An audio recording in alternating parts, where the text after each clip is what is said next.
로마서 1장 1절부터 17절까지 이 내용은 로마서 전체를 이끌어가는 서론에 해당이 되고, 특히 오늘 16절, 이 17절 이 내용은 로마서 전체의 요약이기도 하고, 그리고 복음의 가장 기초적인 그런 내용, 바로 세 가지, 특히 바로 복음의 대강령이다라고 이렇게 표현할 수 있는 복음과 그리고 믿음과 구원, 이 세 가지의 핵심 내용이 소개가 되고 있습니다. 그래서 로마서 1장 16절 그리고 17절 이 내용을 통해서 수많은 사람들이 변화를 받고, 그리고 수많은 사람들이 역사를 변화시키는 참으로 진리, 핵심 진리 내용이 오늘 16절, 17절 이 내용 속에 기록이 되고 있습니다. 그래서 오늘 이 말씀을 잘 우리가 이해하게 되어지면 로마서 전체를 우리가 알 수 있을 만큼 바로 로마서 전체의 주제를 다루고 있다, 이렇게 살펴볼 수가 있습니다.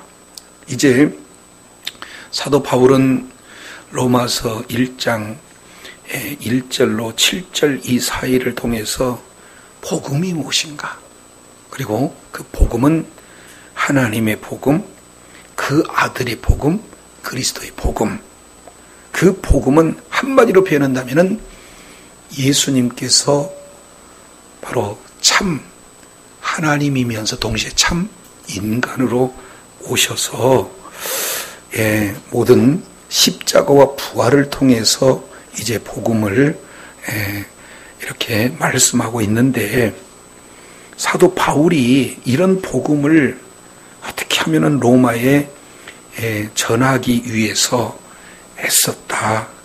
그러는데도 불구하고 이제 가지 못했는데, 가고자 하는 이유는 크게 세 가지다.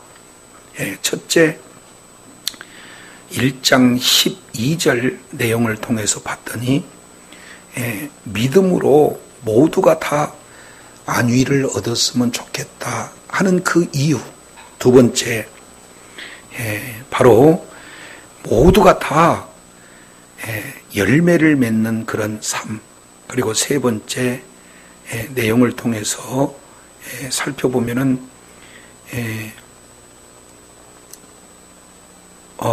첫 번째 견고하게 하고, 두 번째 안위를 얻게 하고, 세 번째 열매를 맺게 하는 삶.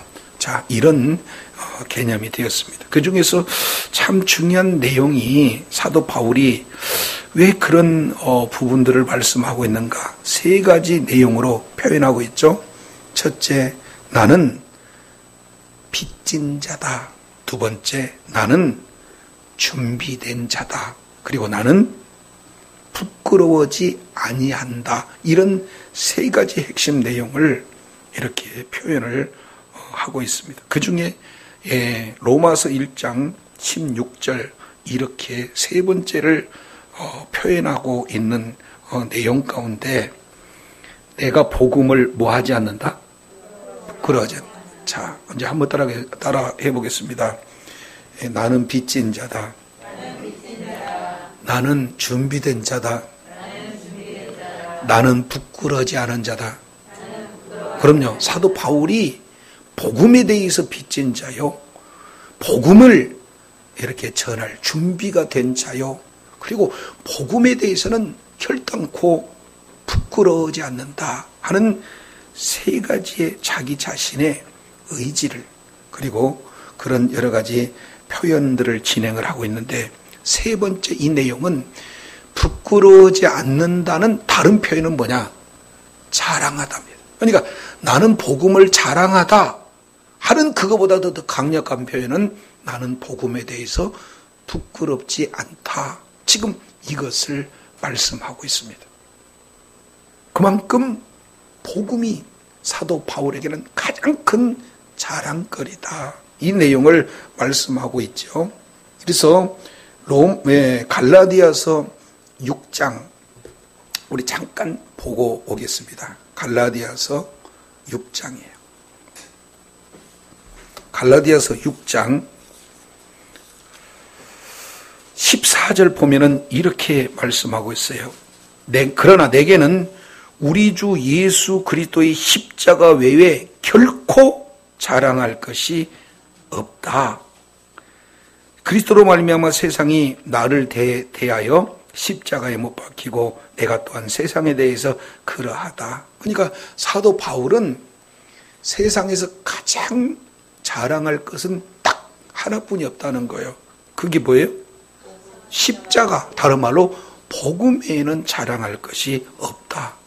그래서 사도 바울은 복음에 빚진 자요, 복음을 증거하기에 준비된 자요, 그리고 복음을 가장 자랑하는 그런 어떤 자이기 때문에 나는 너희들을 보기를 원한다 하는 사도 바울의 마음처럼 저와 여러분이 복음에 빚진 자가 되고 복음을 증거하기에 준비된 자고 복음을 조금 더 적극적으로 나온 복음을 부끄러워하지 않는 자가 돼서 많은 영혼들에게 복음을 증거하는 그런 복된 은혜의 귀한 자리에 있어야 될 줄로 믿습니다. 그러면은 왜 복음을 이렇게 부끄러워하지 않을까? 이 내용을 우리가 조금 더 시대적 정황 속에서 살펴보게 되어지면 그때 당시 이제 정치적으로는 가장 정치적 권력을 이렇게 자랑하는 자들은 누구였느냐면 로마 사람들이에요. 로마가 천년의 영광을 구가하면서도 그리고 헬라 문화는 여전히 로마를 지배하고 있었죠. 그러니까 헬라인들은 또 뭘 가장 자랑스럽게 여기는 그런 내용입니까? 바로 학식에 대한 자랑함을 그들은 가지고 있어요. 로마는 정치에 대한 내용이라면 헬라인은 학식에 대해서, 그리고 또 유대인들은 종교에 대해서 모두가 다 아주 귀하게 여기는 그런 어떤 내용이잖아요. 그런데 그때 당시 복음, 예수 그리스도의 복음을 증거하는 그런 어떤 상황 속에서 로마인들은 복음을 대할 때 어떻게 대하고 있느냐? 아주 신기해하면서도 해로운 미신 취급을 하고 있는 그때 시대 상황을 우리가 살펴볼 수가 있습니다. 고린도전서 1장 23절 내용을 통해서 보면은 헬라인들은 복음을 향하여 미련한 것 이렇게 표현해요. 그들의 지식 수준으로 보면은 복음처럼 미련한 것이 없다 이렇게 보는 겁니다. 그리고 유대인들은 어떻게 된 겁니까? 예수 십자가 이 내용은 꺼리끼는 거예요. 그래서 그들은 지금도요 사거리가 우리처럼 사거리가 없어요. 왜? 십자가에 연상된다. 그래갖고는 둥그렇게 돌리잖아요. 사자도 아라비아 숫자에 사자가 십자가가 들어가니까 전혀 다른 표현으로 진행하는 것이 그들입니다. 십자가를 되게 꺼리는 거죠. 그런 상황 속에서 사도 바울은 로마인들도 헬라인들도 그리고 유대인들도 꺼렸던 그 복음, 나는 부끄럽지 않다 이렇게 말씀하고 있습니다. 이것을 우리가 시대적인 정황 속에서 한번 살펴보면 예수님이 누구냐 이 내용을 우리가 한번 생각해 볼 필요가 있습니다. 예수님이 태어났던 곳은 어디입니까? 물론 베들레헴에서 태어났어요. 근데 베들레헴은 작은 도시입니다. 근데 실제 살았던 곳은 나사렛. 지금으로 본다면 아주 이를테면 달동네와 같은 그런 모습을 생활을 하고 있는 그곳에서 태어났습니다. 그리고 목수의 아들로 태어나서 제대로 된 정규교육 받지 못했잖아요. 그래서 아주 이렇게 없이 살던 예수님께서 이제는 십자가에서 달리기시 그 직전에 많은 사람들이 이렇게 따랐잖아요. 근데 아무런 힘 없이 십자가에서 죽으신 거예요. 그렇지 않습니까? 그런 초라한 곳에서 태어나서 그냥 죽음 그 자체가 행악자들을 죄인 중에 한 사람 취급받고 가장 이를테면 저주받은 죽음을 가졌던 그 예수님을 자랑할 건덕지가 없다 그 말이죠. 그러니 로마인들은 아예 미신 취급하고 헬라인들은 아예 그냥 미련한 취급을 하고 있는 그런 시대적인 상황 속에서 사도 바울은 이 복음을 전했어요. 근데 복음을 전했던 사도 바울의 형상의 그런 사역의 현장 속에서 보면은 빌립보 지역에서 어떻게 합니까? 복음 전하다가 감옥에 갇히게 되죠. 데살로니가의 교회 그 지역에서 복음을 전할 때는 추방을 당합니다. 특히 베리아 지역에서는 아예 그냥 뭡니까? 행악자들을 통해 가지고는 몰래 또 빠져나올 그런 어떤 지경에 놓여 있고. 그래서 사도 바울은 복음을 증거하는 그 곳곳마다가 환영을 받지 못했어요. 자, 그런 시대적인 정황 속에서 사도 바울이 나는 복음을 부끄러워하지 않는다. 다른 말로 내가 자랑할 수 있는 것은 유일한 것이 복음이다. 이것을 지금 선언하고 있는 거예요. 자, 저와 여러분도 이렇게 복음을 자랑하는, 다른 말로 좀 더 적극적으로 복음을 부끄러우지 않는 저와 여러분이 되어야 될 줄로 믿습니다. 그래서 마가복음 8장 38절에는 우리 주님께서 이렇게 표현해요. 너희가 나를 부끄러우면 나도 부끄러워하겠다. 이런 표현을 이렇게 진행하고 계시잖아요. 자, 그러면은 왜 사도 바울은 복음을 부끄러워하지 않은가? 그 이유를 크게 두 가지를 이렇게 표현해요. 첫 번째, 왜냐하면 이 복음은 모든 믿는 자들에게 구원을 주는 하나님의 능력이기 때문에 나는 부끄러워하지 않는다. 두 번째, 복음에는 하나님의 의가 나타나서 믿음으로 믿음에 이르게 하기 때문에 나는 복음을 부끄러워하지 않는다. 이렇게 말씀을 하고 있어요. 자, 근데 이 속에서 우리가 자세히 살펴보게 되면은 믿음의 가장 기초가 되는 세 가지. 첫째, 내용을 통해서 보면은 복음에 대한 내용을 다루고 있습니다. 그래서 내가 복음을 부끄러워하지 않는다 해서 이 복음이라는 것은 그리스도의 복음입니다. 예. 그래서 세상의 복음도 있고 그리스도의 복음도 있어요. 이단이 말하는 복음도 있고 실제 진리가 말씀하고 있는 복음도 있는 거예요. 그래서 여기서 복음은 그냥 복음이 아니라 그리스도의 복음, 하나님의 복음, 그 아들의 복음인 줄로 믿습니다. 그래서 중요한 믿음의 핵심 첫 번째 기초가 되는 것은 복음이에요. 복음은 바로 예수 그리스도인 줄로 믿으시기 바랍니다. 두 번째 내용을 통해서 보면은 그 복음을 믿는 믿음을 말씀하고 있어요. 그래서 두 번째 키워드는 믿음입니다.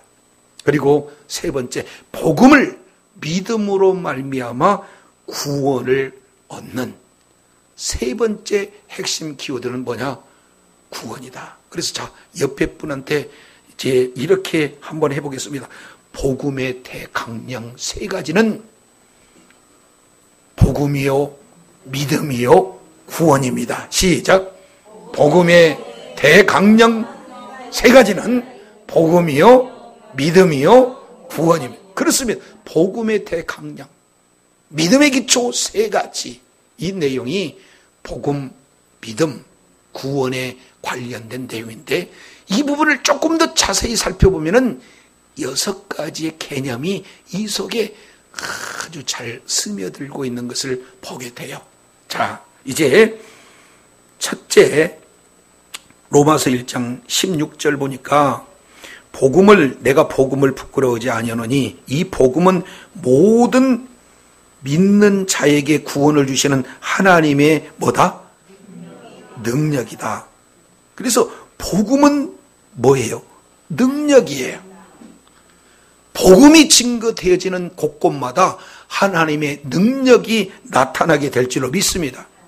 이것을 에베소서 1장 이 내용을 통해서 보면은 사도 바울이 에베소 교회 성도들에게 말씀하고 있는 그런 어떤 기도가 있어요.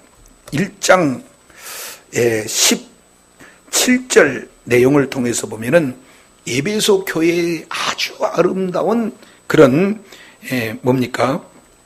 기도문이 나오는데 에베소서 1장 17절 내용을 보면은 하나님 앞에 기도하고 있는 내용이 뭐냐? 지혜와 계시형을 주세요. 그 이유는 하나님을 알게 해 주셨으면 좋겠습니다. 그래서 우리가 하나님을 아는 것이 아니라 하나님께서 우리를 알게 하신 거예요. 그러려면 어떻게 됩니까? 계시의 영이 우리들에게 주어져서 그래 하나님의 지혜로 말미암아 하나님이 누군지를 우리가 알 수가 있게 되는 거예요. 그래서 우리는 날마다 하나님의 계시의 영을 부어 주셔서 하나님을 알게 하옵소서, 이런 기도가 저와 여러분의 기도가 되어야 될 줄로 믿습니다. 다른 말로 이렇게 표현해요. 하나님 마음의 눈을 밝혀주세요. 계시의 영을 주세요. 마음의 눈을 밝혀주세요.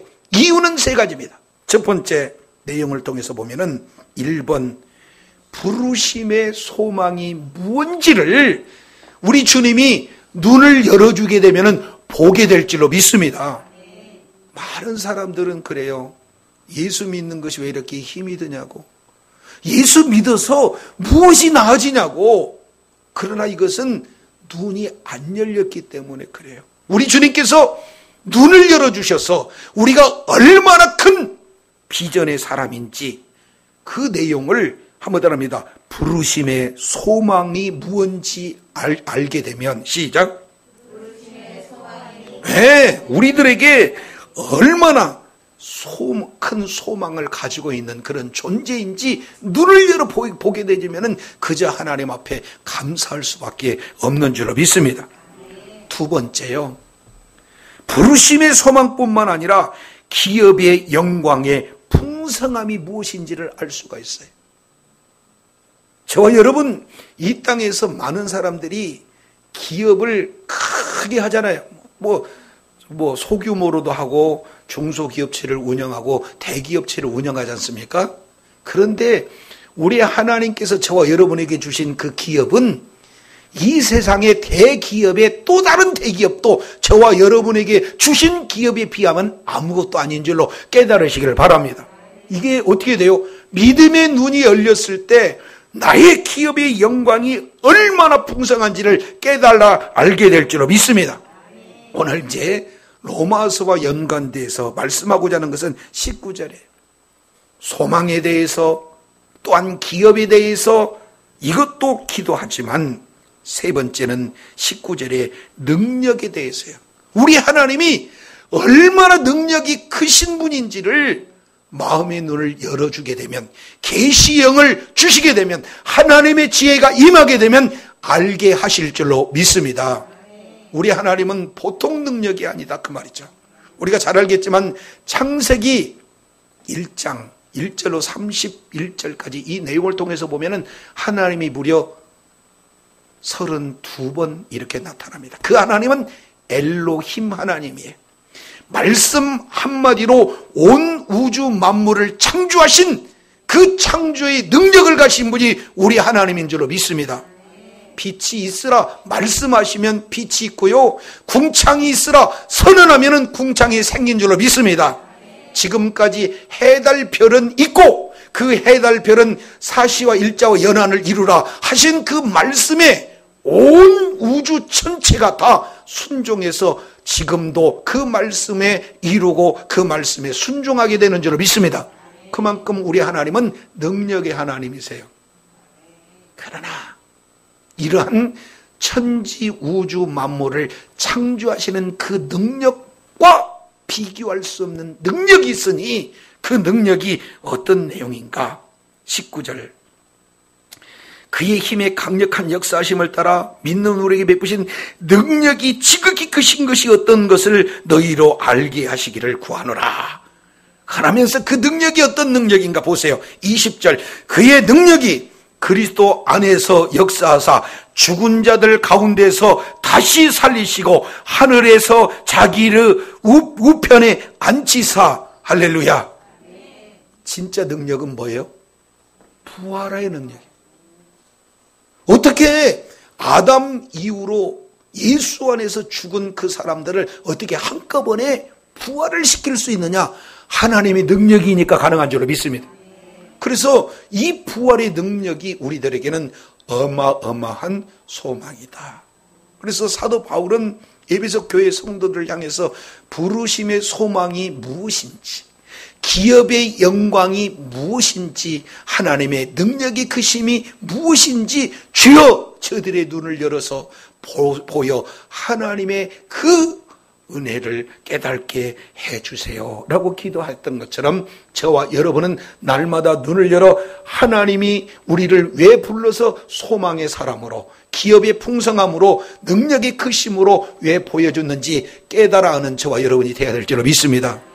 그러면 저와 여러분 간단한 사람 아니에요.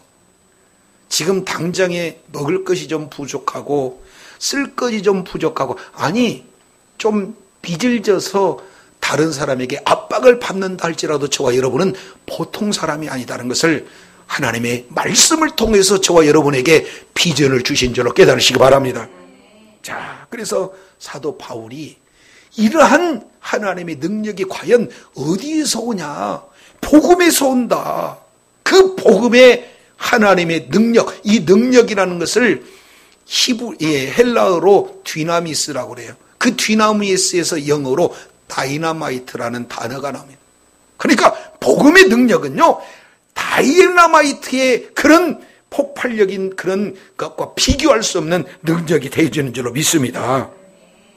내가 복음을 부끄러워하지 않는 이유는 첫 번째, 복음에는 이런 하나님의 능력이 나타난다라는 사실을 고백하고 있게 되는 겁니다.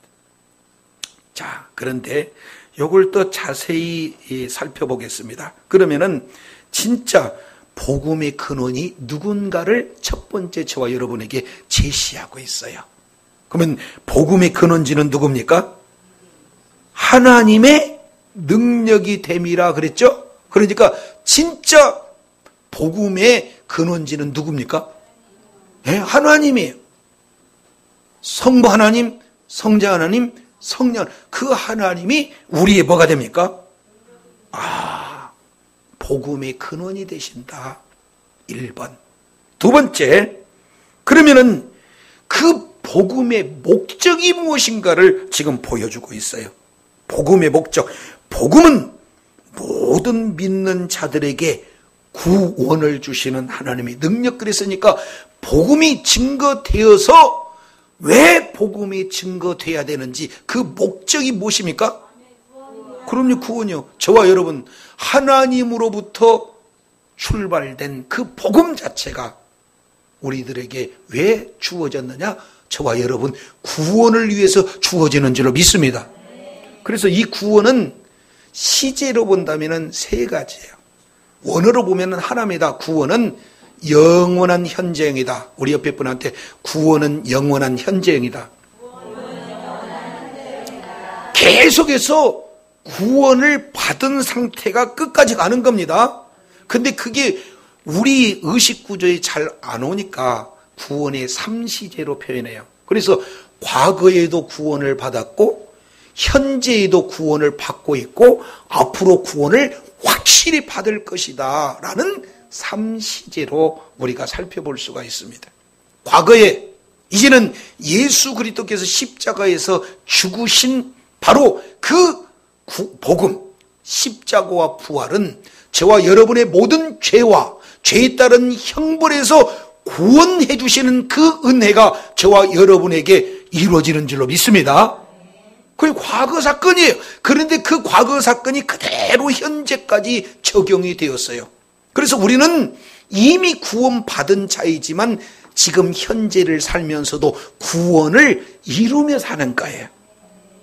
여기서 구원이라는 것은 날마다 죄의 유혹이 있지 않습니까? 거기서 죄로부터 구원받고 사탄 마귀의 미혹에서부터 구원받고 여러 가지 어려운 환경 속에서 구원받는 그 구원은 이미 완성되어서 우리들에게 주어졌지만 그 구원을 날마다 이루는 삶이 되어지는 줄로 깨달으시길 바랍니다. 잘못하면은 한번 구원받았으니까 막 살자, 이런 구원파 같은 그런 생각 가지고는 안 된다. 그리고 미래적인 내용, 이제는 영원한 형벌은 어떻게 해요? 우리하고 관계없이 영원한 천국의 완전한 구원의 완성으로 이루게 될 줄로 믿습니다.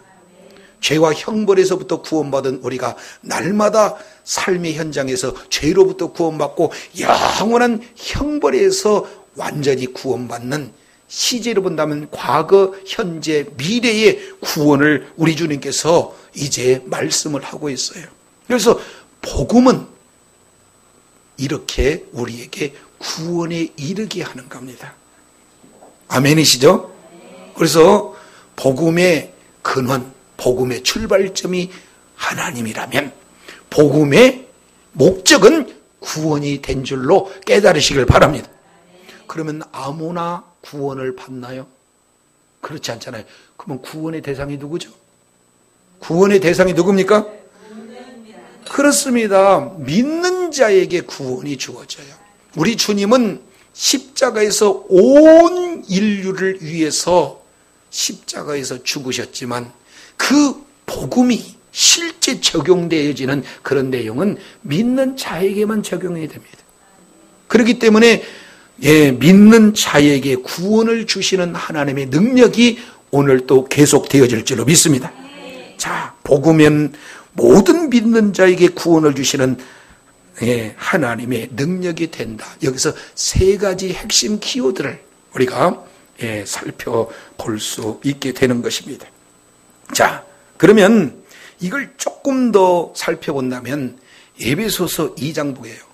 요거 정리를 해놔야 돼요. 자, 에베소서 2장 이 내용을 보면은 이런 말씀을 하고 있어요. 에베소서 2장 8절에 보니까 너희가 은혜를 인하여 믿음으로 말미암아 구원을 뭐 했다? 받았으니 과거예요. 구원은 이미 뭐 했어요? 받았어요. 받았어. 그런데 그 뒤에 보겠습니다. 구원을 받은 겁니다. 구원은 전적인 하나님의 은혜예요. 그러나 우리는 그 하나님의 은혜를 우리가 믿음으로 고백했을 때 각자 주어진 구원을 우리가 받은 그런 내용에서 이것은 너희에게서 난 것이 아니라 하나님의 선물이다. 행위에서 난 것이 아니기 때문에 누구든지 자랑할 수가 없다. 이렇게 표현합니다. 이미 저와 여러분은 예수 그리스도를 믿는 믿음으로 말미암아 구원을 받은 자인 줄로 믿습니다. 그런데 이것을 정리하지 않으면 이제 혼돈돼요. 에베소서 다음 빌립보서입니다. 빌립보서 2장 보실게요. 자, 빌립보서 2장 보면은 12절이 이렇게 표현해요. 그러므로 나의 사랑하는 자들아, 너희가 나 있을 때뿐 아니라 지금 나 없을 때도 항상 복종하여 두렵고 떨림으로 너희 구원을 뭐 해라? 아니, 구원을 받았다 하면서 또 구원을 이루라는 것은 뭔가요?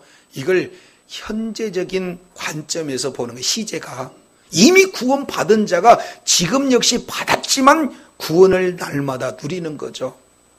미혹에서, 죄에서, 사탄 마귀의 여러 가지 회방에서 날마다 우리는 구원을 이루는 그런 어떤 삶을 산다.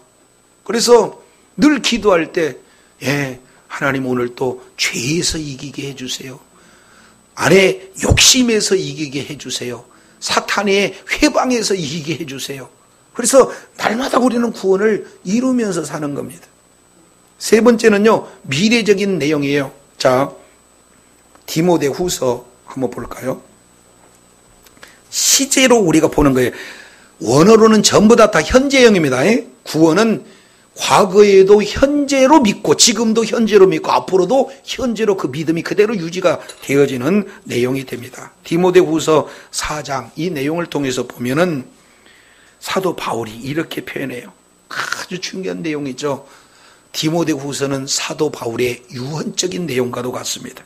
4장 17절에 주께서 내 곁에 서서 나를 강건케 하시면, 사도 바울은 지치고 쓰러지고 정말로 넘어지고 아무런 소망이 없을 때도 우리 하나님께서 늘 곁에 서서 강건케 해주셨다고 고백해요. 사도 바울이 하나님이 늘 동행해 주심으로 말미암아 강건했던 것처럼 저와 여러분 하나님의 사명을 감당하는 자리에 있어서 하나님이 강건하신 그 강건함으로 날마다 승리하기를 바랍니다. 주께서 내 곁에 서서 나를 강건케 하시면, 그러면 왜 우리 주님께서 강건하게 해주셨을까? 나로 말미암아 전도의 말씀을 온전히 전파되어 이방인으로 듣게 하려 함이라. 그러니까 복음 증거하라고 우리 주님께서 강건케 해주세요. 예, 사도행전 내용을 보면은 정말로 살 소망이 없을 때마다 우리 주님께서 나타나서 환상 가운데 힘주고 소망 주잖아요. 자, 그런데 이렇게 됩니다.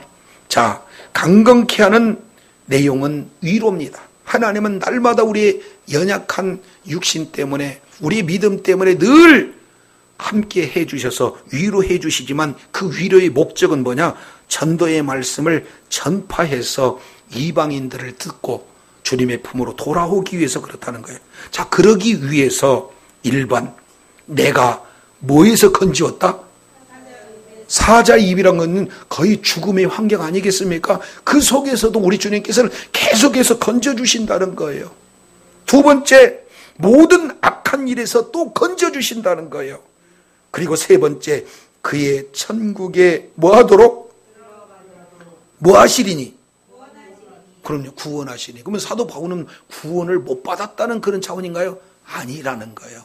그래서 우리 한글 성경으로 다 표현하지 못하니까 시제를 과거, 현재, 미래 시제를 쓰는 겁니다. 이제 우리 주님께서 이렇게 표현해요. 사도 바울은 나는 복음의 빚진 자다. 나는 복음에 준비된 자다. 나는 복음을 부끄러워하지 않는다. 이유가 뭔지 아느냐? 그 복음은 모든 믿는 자들에게 구원을 주시는 하나님의 능력이기 때문에 그렇다. 그 복음, 자, 우리 주님께서 말씀하고 있는데, 그런데 이 복음은요, 누구에게도 차별 두지 않습니다.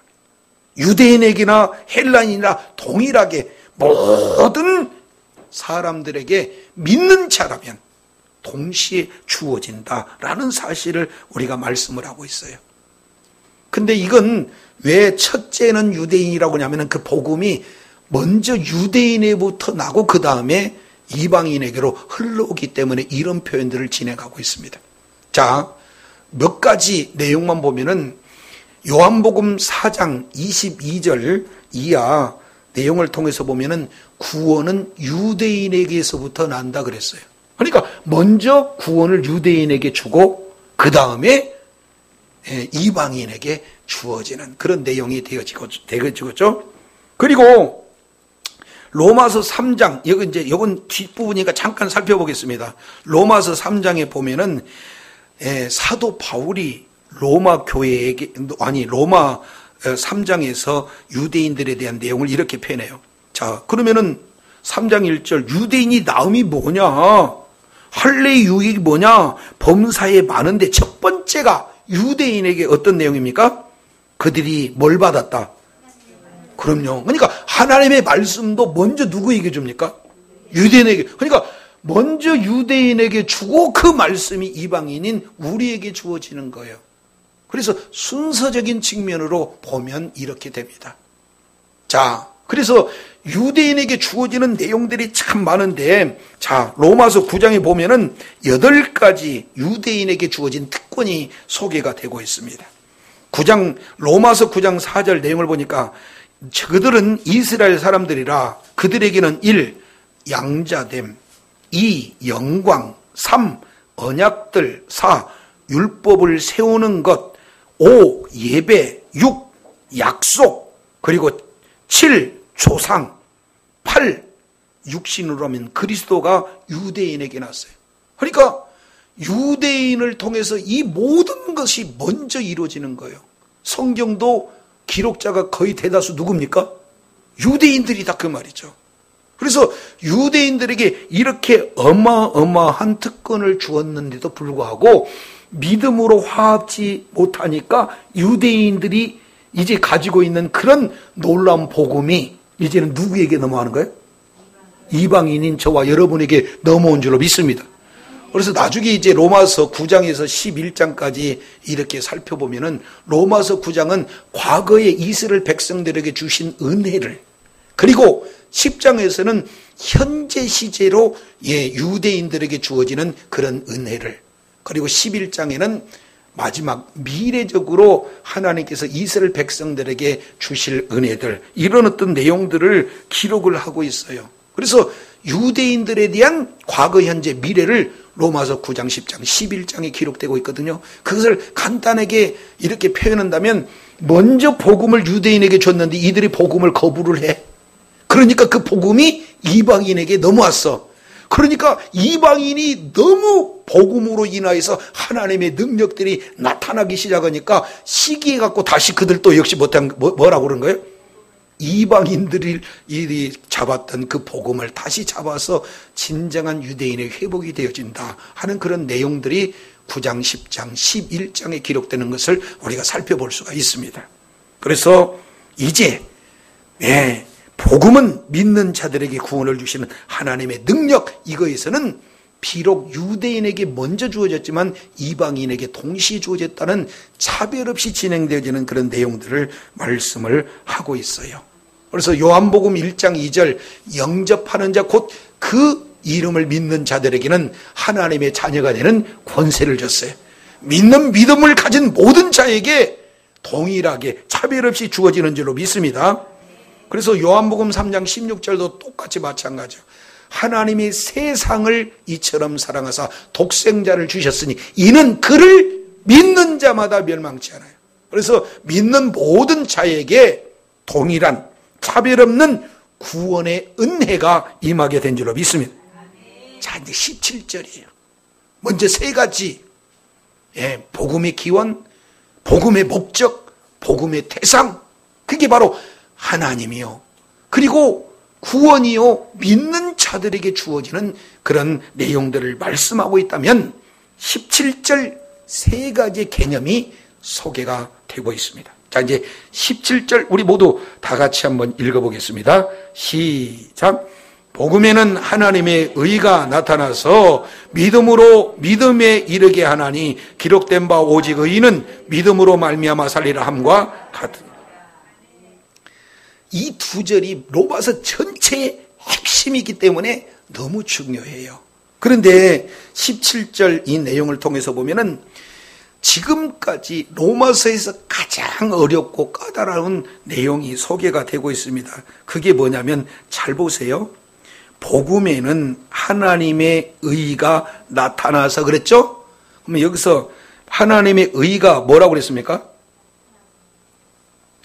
나타난다. 그 내용은 원문 내용으로 보면 계시하다요. 계시하다. 좀 더 본다면 계시되어지다. 수동태입니다. 그러니까 복음에는 늘 계시되어져요. 다른 말로 계시라는 것은 뭔가 보일 수 없는 장독대 같은 것을 뚜껑 열어보면 그 속에 뭐가 있는지 아는 것처럼 열어두다. 덮어졌던 것을 뭐예요? 뚜껑을 열어주는 것을 계시하는 거예요. 그러니까 복음을 보면은 계속해서 계시되는 것이 있어요. 복음을 통해서 보면은 열려서 깨닫게 하는 것이 있어요. 그래서 복음의 계시는 무엇입니까? 복음의 계시가 뭡니까?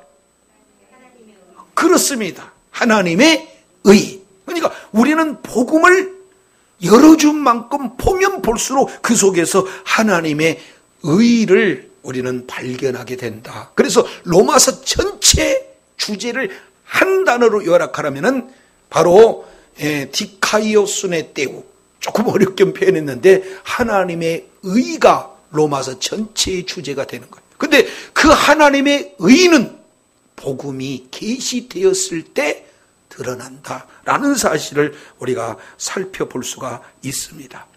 그래서 네 번째, 복음의 계시는 하나님의 의다. 그럼 질문하겠습니다. 우리가 하나님의 의, 너는 먼저 그의 나라와 그 일을 구하라, 이렇게 자주 기도하는데 하나님의 의가 뭘까요? 이렇게 질문해서 답변을 시원하게 하는 사람들이 사실은 많지가 않아요. 그렇다는 것은 하나님의 의가 한마디로 정리하기에 상당히 까다로운 주제다라는 사실을 우리가 살펴볼 수가 있어요. 조금 어렵습니다. 한번 따라하겠습니다. 디카이오순에 시작. 예, 이것을 의다 이렇게 표현해. 의. 그러면 의다라는 것을 뭐라고 표현할 건가? 이것은 크게 두 가지 우리가 개념을 정립하고자 할 때 일반적으로 하나님의 의가 무엇인가? 일반적인 개념은 정의를 얘기해요. 옳음, 올바름. 그러니까 의는 한자어 그대로 옳을 의자를 씁니다. 재미있고 신기한 것은 한자어를 통해서 보면은 거기에 참 재미있는 것이 녹아져 있어요. 그러면 옳을 의는 양양자가 있고 그 밑에 나아자가 있어요. 그러면은 나라는 인격체는 항시 어린 양을 이제 뭡니까? 이고 있는 그런 모습의 글자가 한자어로 옳을 의자잖아요.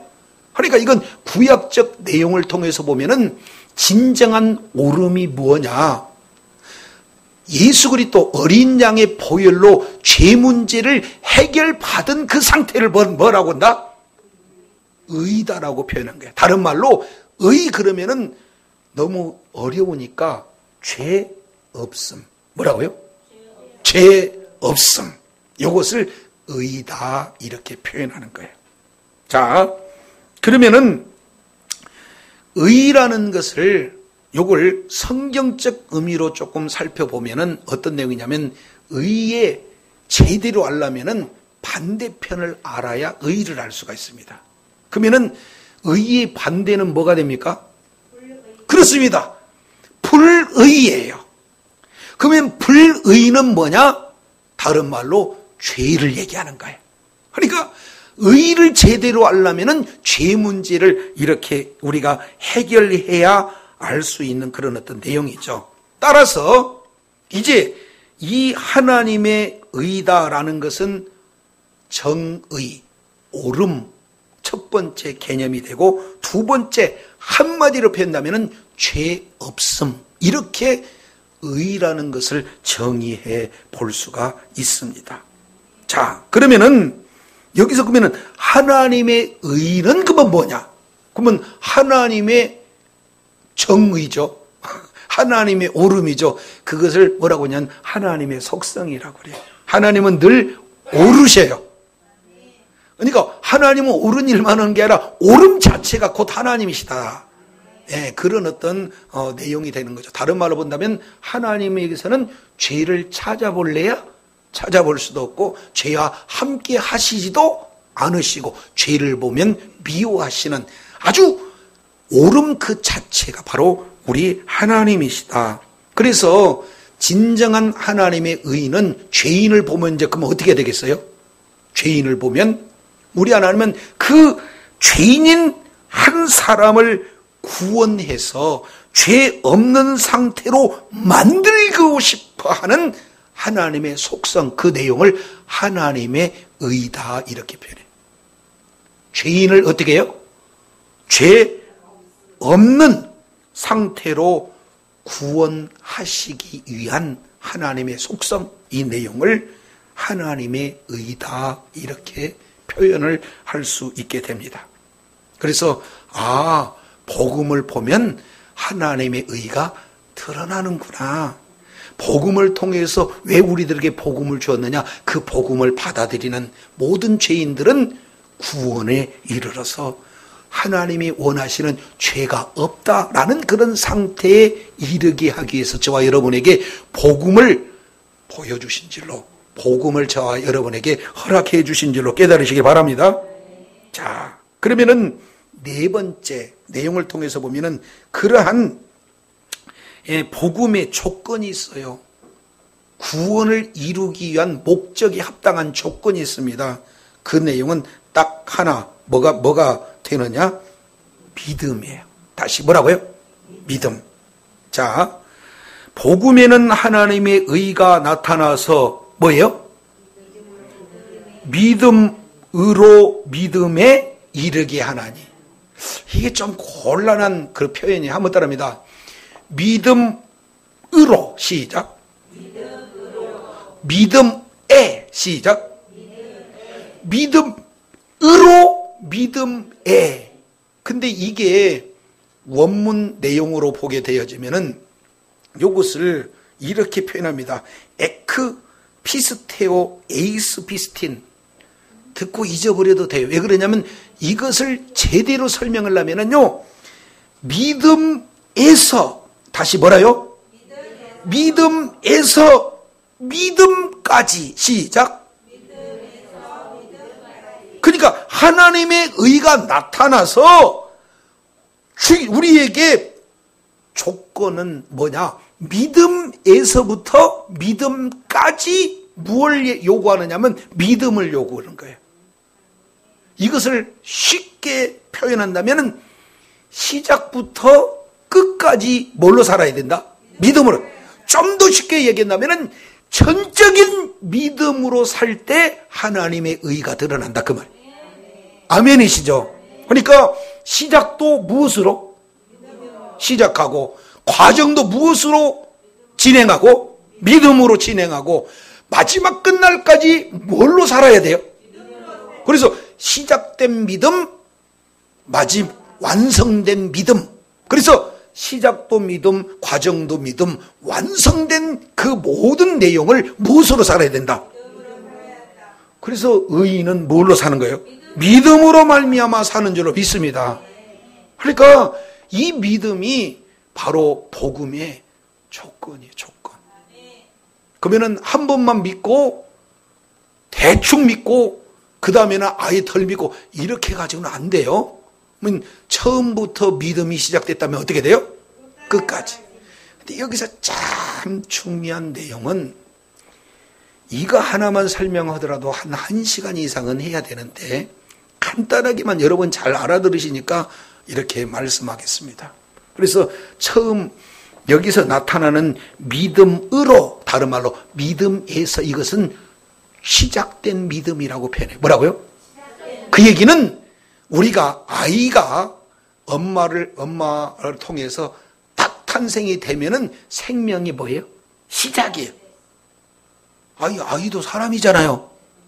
그잖아요. 근데 그 아이가 이제 젖을 먹고 음식을 먹고 점점 자라서 성인이 됐다. 그 성인도 뭐예요? 사람이다 그 말이에요.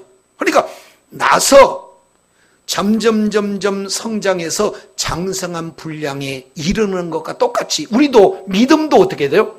예수 그리스도를 믿는 믿음으로 말미암아 시작된 믿음이 있어요. 그런데 이 시작된 믿음을 가진 저와 여러분 점점 성숙해야 될 줄로 믿습니다. 그래서 믿음에서 믿음으로, 다른 말로 믿음으로 시작해서 믿음까지 시작된 믿음과 최후의 장성한 분량에 이르기까지의 그 믿음은 똑같은 믿음 같지만 다른 믿음인 줄로 깨달으시기 바랍니다.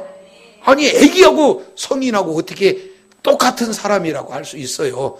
사람은 맞지만 너무 리얼하게 설명했나요? 그래서 저와 여러분은 계속 믿음은 계속해서 성장해야 될 줄로 믿습니다. 자, 한번 따라하겠습니다. 믿음으로 믿음에 이르게 하나니. 시작. 그래서 성경 전체 주인공들은 이 과정을 거쳐요. 믿음으로 믿음에 이르는 과정이에요. 그러면 아브람이 창세기 12장에 아브람이 있어요. 아브람아 너는 본토 친척 아비 집을 떠나 내가 너에게 지시할 땅으로 가라 했을 그때 아브라함의 믿음, 75세의 그 말씀에 순종하고 딱 나옵니다. 그런데 창세기 15장에 이런 말씀을 하고 있어요. 아브라함아, 하늘을 봐라. 뭐가 보이느냐? 그랬더니 별이 많아요. 그랬더니 우리 주님이 이렇게 얘기해요. 그 별과 같이 네 자손이 되리라. 그러니까 아브라함이 아멘 해버렸습니다. 그래서 이 약속의 말씀을 믿으니 하나님은 그를 의로 여기셨더라. 아멘이십니까? 그러니까 하나님께서 아브라함을 그냥 믿음을 거저 주신 거예요. 그리고 그 믿음을 가졌던 아브라함은 이제 아주 적은 믿음입니다. 근데 우리 주님께서 사건을 주시고 환경을 만들어 주시고 믿음을 키워주시는 그런 아브라함의 일생의 전체를 쫙 봤더니 창세기 22장에 우리 주님께서 믿음이 얼마나 자랐는가 하고 시험, 테스트를 하는데 그게 뭐냐면 이삭을 번제로 줘라 이렇게 얘기했을 그때예요. 그랬더니 아브라함이 믿음이 벌써 훌쩍 자라가지고 이제 이삭을 이렇게 제물로 드리는 데 있어서 이 아브라함의 믿음을 이제 뭐라고 표현했냐면 죽은 자도 살리시는 하나님. 그러면은 처음의 믿음보다도 완전히 성숙된 믿음인 줄로 믿습니다. 그러면 아브라함의 일생을 보더라도 믿음에서 믿음으로. 그러면 저와 여러분은 예수 믿었으면 구원받았습니다. 천국 갑니다. 여기서 머물러야 되겠습니까? 아니면 점점 믿음에서 믿음으로 믿음을 성장시켜야 되겠습니까? 이거 모르면 안 되는 거예요. 아멘이십니까? 그랬을 때 지금 의인은 믿음으로 살리라는 것이 무엇인지 알게 된 줄로 믿습니다. 다윗이 믿음이 좋은 사람이었어요. 아버지를 대신해서 양을 키우는데 곰이 와요. 사자가 와요. 그러면은 문맷돌을 돌려가지고는 그냥 맞힐 수 있는, 그러면서도 하나님을 찬양했던 자가 다윗입니다. 그런데 그 믿음 좋은 자를 사무엘 선지자를 통해서 기름 부어요. 왕으로 기름 부어요. 근데 그 이후부터 다윗은 고난의 역사가 진행이 돼요. 그래서 약 13년 정도의 그 기간을 이렇게 진행하면서 죽을 고생을 다 하잖아요. 그러면서 다윗은 하나님을 의지하게 되어지고, 하나님이 나의 요새십니다. 하나님이 나의 반석이십니다. 나를 구원해 주시는 그런 구원자이십니다라고 그 시편을 기록하기까지 다윗은 얼마나 하나님을 의지했는지 몰라요. 그런데 그 상황, 어려운 환경 속에서 주님을 끝까지 의지했던 그 다윗은 이제는 왕으로서 충분히 사명을 감당하기까지 믿음이 훌쩍 자란 줄로 믿습니다. 다윗 역시 마찬가지로 믿음에서 믿음으로. 아멘이시죠? 그러면 저와 여러분, 그대로 가만히 두는 게 좋다. 하나님이 좀 세게 다루어서 믿음 장성한 분량까지 이르면 좋다. 2번 어떤 게 나을 걸까요? 거짓말하지 마세요.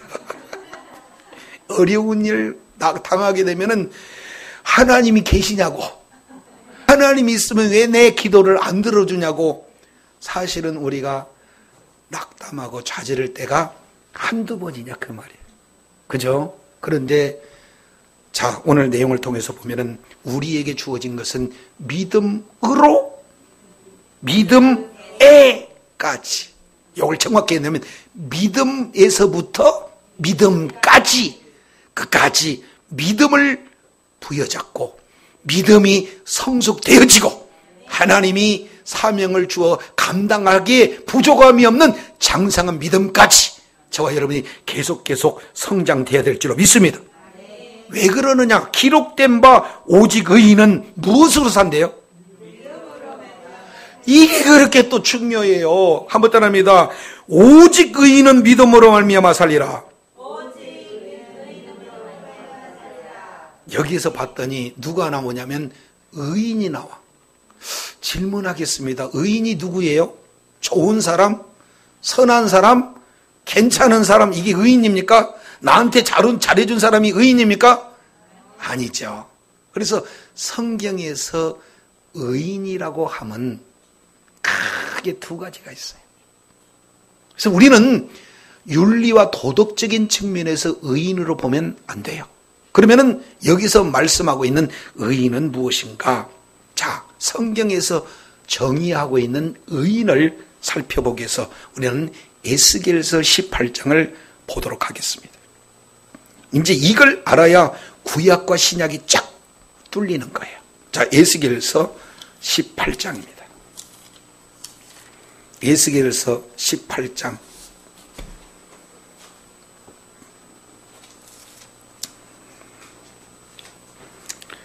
에스겔서 18장이에요. 2절. 너희가 이스라엘 땅에 대한 속담에 이르기를 아버지가 뭐를 먹었어요? 이거는 죄를 얘기하는 거. 신포도주는 죄를 의미한 겁니다. 신포도주를 먹었더니 아들이 옆에서 아이 이 시려 이렇게 하는 거예요? 신포도주를 먹은 사람이 이빨이 시다고 해야 맞는데 이스라엘 속담은 신기한 속담이 있다는 거예요. 아버지가 신포도주를 먹었는데 아들이 시다고 하는 이 잘못된 이 거짓말, 이 비진리를 우리 주님께서 너희들이 그렇게 얘기하는 것이 어떤 거냐. 근데 우리나라에도 이런 부분들이 얼마나 많이 지금 있는지 몰라. 다른 말로 조상죄가 자녀에게 미친다. 이런 복음이 아닌 잘못된 내용을 주장하고 그를 따라가는 어리석은 자들이 얼마나 많이 있는지 몰라요. 아버지가 죄 졌으면 아버지 죄값으로 아버지가 힘들어야지 아버지가 죄를 졌는데 왜 자녀가 힘드냐 그 말이에요. 이것은 말도 안 된 속담이라는 것이 우리 주님이 하신 말씀이에요. 그래서 18장 3절에 나 주 여호와가 말하노라 내가 나의 삶을 두고 맹세해버린다. 너희가 이스라엘 가운데 다시는 이 속담을 뭐한다? 쓰지 못하게 한다. 이게 하나님의 맹세입니다. 근데 우리는 경건하고 싶으니까 조상죄까지 다 생각해 나면서 회개하는, 아니 그게 회개가 잘못됐다는 것이 아니라 잘못 알고 회개하는 그 자체가 잘못된 거예요. 그래서 많은 사람들 그래요. 아브라함이 사라 팔아먹은 것처럼 그 조상죄가 있어서 이삭이 팔아먹은 걸로 이렇게 해가지고는 성경에 몇 가지 사례를 닦으면은 성경이 그런 것처럼 쫙 알아듣는 잘못된 내용. 그래서 우리 주님은 삶을 두고 맹세한데 내가 이거 속담 쓰지 못하게 한다. 그래서 4절입니다. 모든 영혼이 다 내게 속겠어요. 아버지 영혼도 내 거고 아들 영혼도 뭐예요? 다 같이 그 뒤에 시작. 그냥 범죄하는 영혼이 죽지 범죄하지 않는 아들이 죽는 일은 없다. 이렇게 얘기하는 거예요. 그러면 이게 무슨 얘기인지 요 정도만 해도 알아들을 수 있는데 우리 하나님께서는 자세히 얘기해요. 자, 예를 든다. 이렇게 표현하고 있습니다. 18장 5절. 사람이 만일 예를 들어서 그런 게 만일 사람이 뭐해서 의로워서 법과 의를 따라 행하며 이렇게 얘기하죠. 그러면 여기서 성경에서 의인의 정의가 딱 나오네요. 자, 의인이란 누굽니까? 법과 의를 따라 행하는 자가 의인이에요. 그래서 산 위에서 제물도 먹지 않고 이스라엘 족속의 우상도 눈에 들이지 않고 이웃의 아내를 더럽히지 않고 월경 중에 있는 여인도 가까이지 않고 사람을 학대하지 않고 빚진 자의 전당물을 도로 주지 않고 줄인 자의 식물을 주고 벗은 자에게 옷을 피며 이 내용은 전부 다 뭐 하는 겁니까? 법을 따라 행하는 실제적인 사례다 그 말이에요. 이해가 되죠? 자, 그렇게 해서 그 사람이 자, 후절 다시 정의합니다. 내 율례를 따르고 내 규례를 지켜서 진실히 행하면 그는 누구다? 질문하겠습니다. 의인은 누굽니까? 법을 따르고 규례를 지키고 진실에 행하는 자가 의인입니다. 그래서 성경의 의인은 말씀 따라 행하는 자가 의인이에요. 그러면 의인은 정령 삽니다. 아멘이시죠? 근데 가령 그 아들이 이제 의인이 아들을 낳았어. 그죠? 근데 아들이 낳았더니 그 뒤에 보니까 하나님 말씀하고는 전혀 다른 삶을 살잖아요. 그죠? 이거 다 안 읽어봐도 되죠? 예. 뒤에 보니까 12절 가난하고 궁핍한 자를 학대해요. 말씀대로 못 사는 겁니다. 그리고 빚진 자의 전당물을 도로 주지 않아요. 말씀대로 못 살죠? 그리고 13절 이자를 받거나 할지인데 그가 살겠느냐? 살지 못한다. 이 모든 가증한 일을 행한 즉 정령 죽이려라. 자기의 피가 뭐예요? 자기애로 돌아가. 왜 그래요? 이 사람이 아버지는 의인인데 아들은 뭐예요? 죄인으로 살아서 그 죄의 값으로 죽는다 그 말이에요. 이해가 됩니까? 그러면 또 우리가 모를까 봐. 그러면은 가령 그가 아들을 낳았다 해서 그는 누굽니까? 죄인. 조상이 죄를 지은 사람이요. 그 죄인이 아들을 낳아서 그 아비가 행한 모든 것을 보고 나는 아버지처럼 안 살 거야. 나는 말씀대로 살아갈 거야 해서 15절 이하 17절까지 말씀대로 살겠다고 이제 실제 사는 거죠. 산위의 재물도 안 먹어요. 우리 아버지는 먹었지만 나는 안 먹어.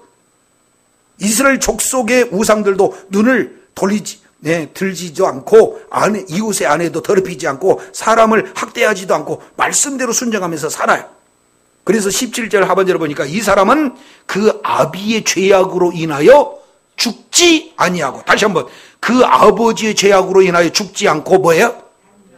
조상죄로 죽어요? 조상죄와 관계없어요.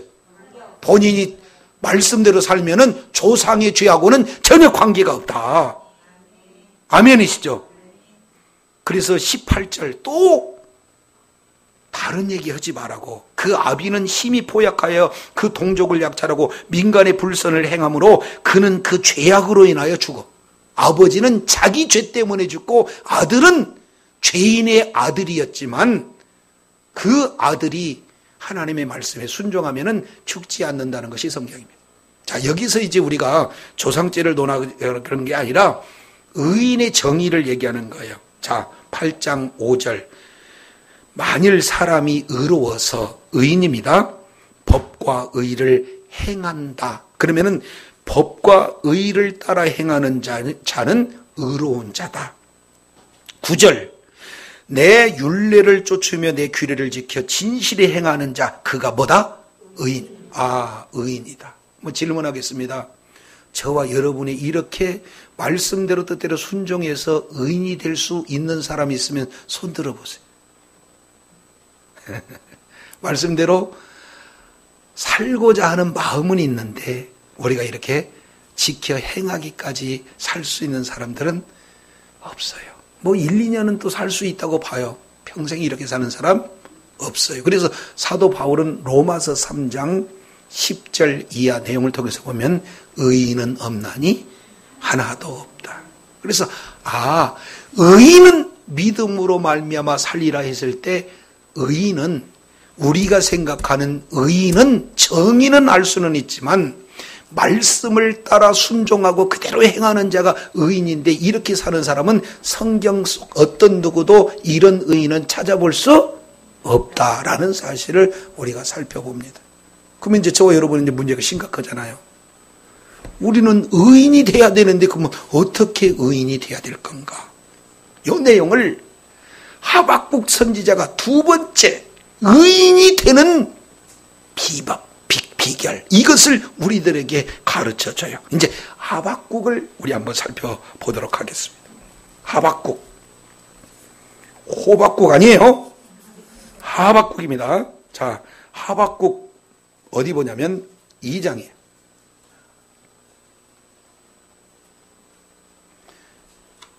호열, 암옥, 연미나, 합. 자, 2장. 자, 2장. 어디를 보시냐면은 4절 보겠습니다. 4절. 보라, 그의 마음은 뭐하고? 그 속에 뭐가 없어요? 정직하지 못하나. 그러나. 다 같이 시작. 예, 여기서 중요해요. 그러나. 그러니까 심판의 대상은 누구냐? 마음이 교만한 자. 그 속에 정직이 없는 그런 자는 이제 하박국 바로 그 시대의 바벨론으로 다 포로로 끌려가고 심판을 당해요. 그러나 이제 구원을 받은 자는 어떤 자냐? 의인은 뭘로 말미암아 살리라? 어디가 그래요? 잘 읽어야 돼요. 저를 따라하세요. 그의 믿음으로 살리라. 시작. 그러니까 그 의가 그렇게 중요해요. 여기서 그 의라는 것은 소유를 얘기하는 겁니다. 그러니까 믿음을 소유했다 하는 그런 어떤 내용은 무엇을 말씀하고 있느냐면 그가 소유한 믿음은 야고보서 2장 2절에 22절에 표현한 것처럼 행함이 있는 믿음이에요. 그러니까 의인은 믿음으로 말미암아 살리라고 하지 않고 의인은 그의 믿음으로 말미암아 사는 거예요. 그러니까 그의 믿음이라는 것은 믿음을 소유한, 다른 말로 행함이 있는 믿음을 가진 그 자는 뭐 하는 거예요? 산다, 이렇게 표현해요. 근데 사도 바울은 그 의라는 것을 빼버리고 하박국 2장 지금 4절에 이 말씀을 그 의라는 그 의를 빼버리고 의인은 믿음으로 말미암아 살리라, 이렇게 아주 폭을 넓혀주고 있다는 것을 우리가 살펴볼 수가 있습니다. 그러니까 좀 문호를 뭐예요? 넓혀주는 그런 어떤 개념이 되는 거죠.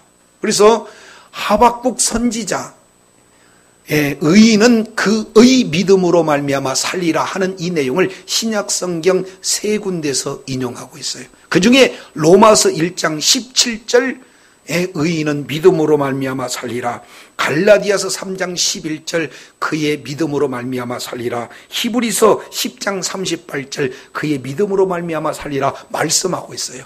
이건 우리가 한 번에 다 말씀을 드리지 못하니까 로마서에는 의인은 이라는 의인에 더 강조점을 줘요. 하박국 2장 4절을 인용을 할 때 세 개의 핵심 주제로 나눠졌는데 의인은 그의 믿음으로 말미암아 살리라, 이 세 가지 핵심 개념 중에 로마서 1장 17절은 의인에다가 더 강조점을 두고 있는 내용이에요.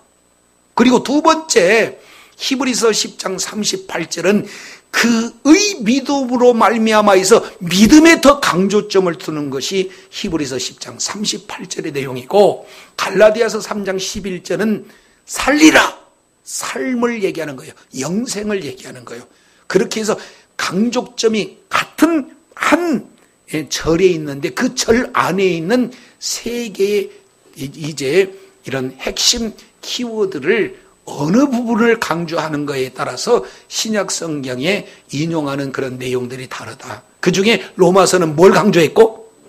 그렇죠. 의인을 강조하고 있는 거예요. 따라서 의인이 무엇인가 두 개를 우리가 살펴봤습니다.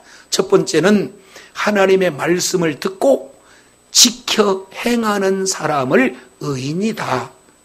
그런데 그런 의인은 성경에 보니까 없고 하나도 없다. 그러니까 우리가 지켜서 행할 의인은 없는 줄로 깨달으시길 바랍니다. 그러면 이제 우리는 끝이에요. 끝. 의인이 될 수가 없어. 그런데 하나님께서는 그런 하나만 준 게 아니라 우리에게 뭘 줬어요? 믿음으로 사는 자가 의인이다. 할렐루야. 뭘로 사는 자? 믿음으로 사는 자가 의인인 줄로 믿습니다. 그 내용을 해석해주고 있는 부분이 로마서 3장 21절이에요. 로마서 3장 21절. 20절에 보니까 율법의 행위로는 그의 앞에서 의롭다 하실 육체가 있다 없다? 없다. 아예 에스겔서 18장에 나타나는 의인으로 살 수 있는 자는 없다. 그러니까 율법으로는 죄 뺏기 몰라. 그런데 21절 다 같이 읽습니다. 시작. 이제는 율법 외에 하나님의 의가 뭐 했어요? 나타났으니 율법과 선지자의 증거를 받은 것이라. 22절 곧 그리스도 예수를 믿음으로 말미암아 모든 믿는 자에게 미치는 하나님의 의인이. 그래서 결국 하나님의 의인은 누구에게 적용되느냐? 예수 그리스도를 믿음으로 말미암아 의인이 되어진다는 것을 깨달으시길 바랍니다. 이게 그렇게 유명한 이신칭의의 교리예요. 자, 이신칭의 시작.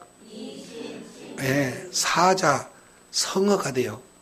이신, 믿음으로써 칭의, 의롭다고 칭함을 받는다. 이신칭의. 이것은 하나님께서 우리를 믿음을 보고 우리가 의로운 게 아니라 믿음을 보고 우리를 의롭다라고 인정해 주는 것이에요. 이게 이신칭의라고 표현합니다. 이걸 다른 말로 표현하면 이신득의라고 표현할 수가 있어요. 믿음으로써 얻을 의를 얻는 거죠. 그래서 예수 그리스도 안에 있는 의가 우리에게 오고 우리에 있는 죄가 예수님에게로 가는 이신득의, 이신칭의 고려가 로마서 전체의 핵심 내용이 되어진다라는 사실을 우리가 살펴볼 수가 있습니다. 자, 그래서 이제 6번째 내용으로 보면은 복음의 바로 결과가 무엇인가 한번 따라합니다. 살리라. 영생을 말씀하고 있어요. 그래서 로마서 1장 16절 17절 복음의 대강령, 믿음의 기초 3가지, 복음, 믿음, 구원, 이 3가지의 내용을 6가지 개념으로 우리가 살펴봤더니 바로 복음의 기원이 하나님이시다. 그리고 복음의 목적은 구원이다. 그리고 복음의 대상은 모든 믿는 자들이다. 그리고 복음의 계시는 하나님의 의다. 복음의 조건은 믿음이다. 그리고 복음의 결과는 삶이다. 삶, 생명이다. 라는 사실을 이렇게 보여주고 있어요. 그래서 주님 오시는 그날까지 복음의 강령 3가지, 복음, 믿음, 구원, 이 내용을 좀 더 구체적으로 6가지 개념, 바로 복음의 기원, 복음의 목적, 복음의 범위, 복음의 계시, 복음의 조건, 복음의 결과, 이 내용이 바로 하나님 구원, 믿는 자 하나님의 의, 믿음, 생명으로 연결되어진다는 사실을 우리가 잘 알게 되면 이 핵심 내용을 통해서 마틴 루터가 변화가 되어지고, 그리고 이제 뭡니까? 존 웨슬레가 변화가 되어지고, 그리고 또 그 유명한 누가 변화가 됐습니까? 어거스틴이 변화가 되어지고, 이런 존 번연이 변화가 되어지는 이 내용이 이 핵심 구절에서 이제 큰 믿음을 소유함으로 말미암아 변화된 그런 어떤 자들이에요. 저도 여러분도 로마서 전체를 핵심적으로 요약하고 있는 16절, 27절 속에 있는 3가지 기본 핵심 구조와 그에 따른 6가지 개념을 확실히 믿음으로 소유해서 하나님의 의를 붙들고 날마다 승리하며 하나님 앞에 영광 돌리는 지혜자들로, 축복자들로 존귀하게 쓰임받는 복된 은혜가 있기를 원합니다. 기도하겠습니다. 하나님 아버지 감사합니다. 오늘 또 말씀을 통해서 살펴보았더니 이제 사도 바울은 나는 복음에 빚진 자요, 복음을 준비한 자요, 복음에 준비된 자요, 복음을 부끄러워하지 않는 자다. 그 이유는 복음에는 바로 구원의 모든 믿는 자에게 구원을 주신 하나님의 능력이 있고, 복음에는 바로 하나님의 의가 나타나 믿음에서 믿음으로 이르기까지 과정이 있기 때문에 나는 복음에 빚진 자요, 준비된 자요, 복음을 부끄러워하지 않는 그런 자라고 고백을 하고 있습니다. 이 속에서 복음의 강령 3가지의 핵심 내용을 우리가 살펴보았는데, 역사상 어거스틴이, 마틴 루터가, 존 번연이 이 말씀을 붙들고 역사를 바꾸고 역사를 바꾸어가는 능력 있는 사람으로 쓰임받았던 것처럼, 이 말씀이 우리 10년 가운데 믿음으로 생명으로 자리 잡아 이제 자신을 바꾸고 가정을 바꾸고 세상을 바꾸고 하나님 나라 확장하는 일에 끝까지 의로운병기로 쓰임받는 주의 자녀들, 능력자들 다 되게 하여 주시옵소서.